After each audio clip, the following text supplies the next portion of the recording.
Good morning,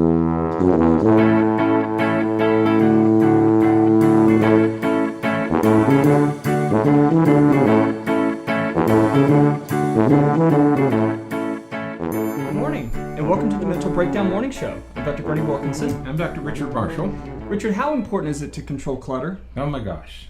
Living in a cluttered garage. I have a garage that I can't park in. Well, don't say I that. can't pull my car in the garage. Don't say living in a cluttered garage, because that makes us feel like you're living in the garage. That's weird. Your family has kicked you out. Some might want me to, but no. I clutter is a part of my life. Yeah.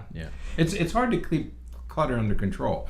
You know, whether it's in your office or your home or your bedroom or your closet. You know, it's a constant battle. Yeah. You know, I have a place in my room where when I come in, I unload things out of my pocket. Take my wallet out. And as you collect receipts throughout the day of different things, I just had this place, and I was like, I'll just put it here and I'll look through it and throw it later. Right. And suddenly, I think it happened overnight. Suddenly they reproduced. They're and like bacteria. They reproduce themselves during the night. Yeah. Mm-hmm. Or the receipt gremlins come in and give you a pile. It's like Santa Claus. There are gremlins who take away socks, right? And then there are gremlins who give you more receipts. I have so many single socks in my drawer. I should get rid of them. Yeah. Well, you know what? Everybody's wearing mismatched socks now, so you could do that. I know my daughter. You would does be that. way too modern. No, I'd be That'd be way too I'd be modern locked up. So we're going to talk a little bit today about decluttering, because one of the things we know about the way that our brain works is that last week we talked about novelty, that our brain really likes new things. Well, one of the things that our brain doesn't like is clutter.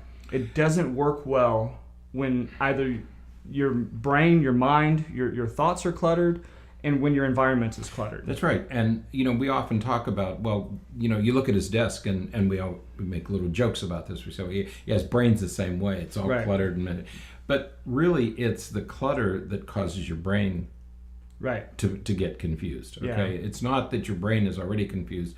If you have ADHD or something like that, maybe. But typically the clutter causes dissonance in your brain, because your brain wants to put things into categories. That's what our brains do. They put things into groups. They put things into categories. We sort by color. We sort by shape. We sort. When your life is disorganized and cluttered, it creates dissonance in your brain. Yeah. Your brain doesn't like that. And it's hard to concentrate. It's hard to focus. It's hard to make decisions. And I know that my desk will get to a point where it's somewhat cluttered. And so I'll come in and I'll go through everything, and 9 times out of 10 there are things that just need to be filed away, or things that just need to be put somewhere else, or it's I just need to pay that bill, or I just need to send that mail. And when you just come in and spend 30 minutes or 45 minutes to go through it and clean it up, and then you can actually see the top of your desk. And you always feel better. It's so refreshing. When you've cleaned off your desk, when you've organized your life, you always feel better. Your brain starts to return to its normal state. The clutter causes dissonance. Cleaning it causes your brain to go back to a normal, relaxed state. Yeah. So what we would like for you to consider doing this week is, Monday is getting ready for the week and kind of getting the week off to a good start. Something we'd like for you to think about doing this week is find some ways to declutter your life. So if we're thinking about our environment, identify some time. Like I said, usually it takes, depending on how cluttered it is, sometimes it will take a little bit longer, but usually it takes about 30, 45 minutes, maybe an hour to declutter, to go through a particular area of your house or a particular area of your office or somewhere where you're working, and just go through it and weed through what you need to get rid of, and organize the things that you need to organize, and just get it back to a good state of homeostasis. Years ago I read one of those it was kind of a self-help book, but it was for business. We were doing some business consulting, and so I was reading these books about how to be more productive and that sort of thing. And one of the things that they said, and I'll never forget, because I like to clean things and organize things, and one of the things was, don't delude yourself into thinking that you've accomplished something by cleaning off your desk. That it's really not a good use of your time. You really haven't. I don't know that I agree with that. I think that it is a good use of your time. When you start to get so overwhelmed, you become less productive. Right. So taking 30 minutes to organize your desk and your files or your whatever, taking a few minutes to organize that will help you to relax, calm down, and get back to some normal state so that you can be productive. So, I agree. I know that times when I am the least productive is when I sit there and I'll sit back and I'll look at my desk and I'll think, I don't even know where to start. Don't know where to start. And our kids experience that when we tell them to clean up their rooms. When their room, an explosion goes off in the room, we say, get in there and clean your room. And we go back in there 30 minutes later and they've done nothing. I'm sure they're overwhelmed. And I've said that to more and more parents. I'm saying, you can't just tell your child to go in and clean her room. They don't know where to begin. Right. They don't know where to begin organizing everything. But if you go in with them, say, okay, let's do the clothes first. Yeah. Let's take all the clothes off the floor, separate the clean and the dirty. Right. Then they get involved and they'll do it with you. But you just can't tell them to go clean up the yard. You know, Stephen Covey, I always use the story, Stephen Covey of 7 Habits of Highly. When he wanted to teach his son how to do the yard, his son reached that age where he could take over the yard work. And his dad took him down the street. He said, I want this yard to be clean and green. 2 things, clean and green. And he took him down the street and he said, see that yard? That's green. And then he took him up the street and said, see that yard? That's clean. So he gave them the 2 examples, said, that's what I want. That's what I want our yard to look like. I want clean and green.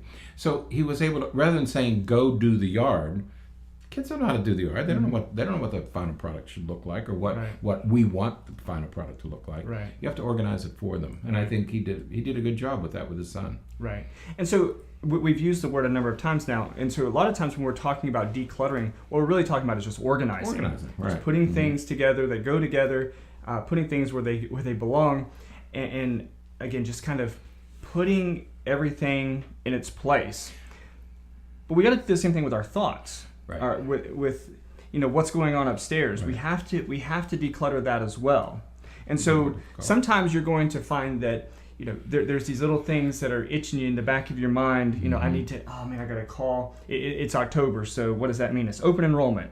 So one of the things I did on Friday is I had to call the insurance company to see what's going on with our insurance plans and see if there's any new plans that we need to think about. And but for weeks that was just kind of going through the back of my mind that I need to get in touch with them. And at some point you just have to do it. I was dreading it because I thought this is going to be a 2-hour phone call and this guy he's going to be pushing. It actually ended up not being too bad. I was on the phone for maybe 15 minutes, and he emailed me some stuff. So time well spent. Yeah. So get that off your desk. Now exactly. You can deal with it. And so now I don't have to think. Well, now I have to go through the email that he sent me. Right. But well, see, we're at midterm point in right. The college semester, and so we have to do midterm grades and get all that in. That weighs heavily. I've been feeling they're due tomorrow, right? And it weighs heavily for the weeks preceding it. But once it's finished, that's good. We've all, when you were talking about that, it made me think of those shows on TV about clutter, people who live in these places and they can't function because like hoarders. Hoarders, right? Mm-hmm. That's clutter. But you can exponential. But you can see what clutter does. Those people eventually become inert. Mm-hmm. They can't do anything about it. They are so overwhelmed by the clutter that they actually become inert. We're saying that's how far this can go. That's how bad it can get. So declutter before you get to that point, because it can bury you. It can overwhelm you to the point where you just can't make a decision about anything. Absolutely. Right? Absolutely. Even garbage. You can't even throw garbage out after a point. Right. So declutter your environment, declutter your mind. If there's things that have just been weighing on you, the phone calls that you have to make, the emails that you need to send, just go ahead and find a little bit of time this week and get that done so it's off your plate, it's behind you, and you can move on to the next big things that are coming. Which are? We have the holidays coming up. Sure, Halloween is a couple of weeks away, and I'm sure that not everyone celebrates or recognizes Halloween, but if you go to just about any store, there's already Christmas trees up. The Christmas decorations are out. Unbelievable. We were in a store the other day, and the entire garden outdoor place was gone, and it was all Christmas. Aisles and aisles and aisles of Christmas merchandise, and you forget, but here it is, that little scratching in your brain. So this is a wonderful time to begin to declutter because the holidays are coming and you want to get ready for them. And a good way to start is to declutter. Clean off what you have so that you can prepare for what's coming. Absolutely. When you clean off what you can clean off, then there's space for the new stuff to come in. And new stuff will be coming in because the holidays are on their way. Like it or not, they're on their way. Absolutely. Okay. So, all right. So try to take a bite out of that clutter this week and see how it works for you. Mm-hmm. This is a busy week. My classes start this week, so I'll start teaching classes on Wednesday nights this week, and then I have a workshop tomorrow. Yeah, your workshop I have one in 2 weeks. In a couple of weeks, so it's a busy month. Well, it's just a busy time of year, I think. So. It is. Everything begins to accelerate as we move towards. Speaking of clutter, man, I was working my workshop all day yesterday, so really? We'll see. Yeah, we'll see how it goes. It should be fun. So, all right. Well, so. Sounds good. Is that it? I think so. I think it's... Oh, no. One more thing. So I'm going to a meeting on Friday, and I ran into this woman, and it was Friday, and she asked me how I was doing, and we don't know each other. We just happen to be going down the hall together. And I said, well, it's Friday. I guess we're supposed to be in a good mood. And she said, oh, yes, that's right. And I said, but I'm just as happy to be on a Monday because it's... good to be able to start a week. Better than the alternative, I would say. Ronald Reagan said one time. Somebody said, about his age, and he said, it's better than the alternative. That's true. So having a Monday is a good thing. I'm glad we're up and around and we can use this Monday to get our week off to a good start. So I didn't know where you were going with that story. No, that's where I was thinking it was. Everybody feels good about Friday. Yeah. But dang, I'm glad to have another Monday. That's true. That's true. When they're numbered. No comment from you about that. Okay. Right. You guys have a good week. All right. We'll see you bright and early tomorrow morning. Bye-bye.